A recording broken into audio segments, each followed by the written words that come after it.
Pete Zielinski, Additive Manufacturing Media, Formnext, Frankfurt, Germany. What is this machine behind me? It looks kind of like a CNC machine tool, the kind of machine you might use to cut metal to make parts. It is actually a production 3D printer making composite components that might replace metal parts. This co-extrusion machine from AnIsoPrint builds in polymer that is reinforced by continuous carbon fiber extruded at the same time as the polymer material. The result is lightweight composite polymer parts that are 5 times the strength of mild steel.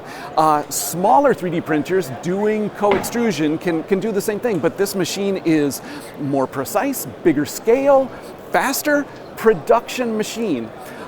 Controlling all of the machine axes, including the co-extrusion system, results in 10 servo axes, so in that respect, even more complex than the CNC machine tool it resembles.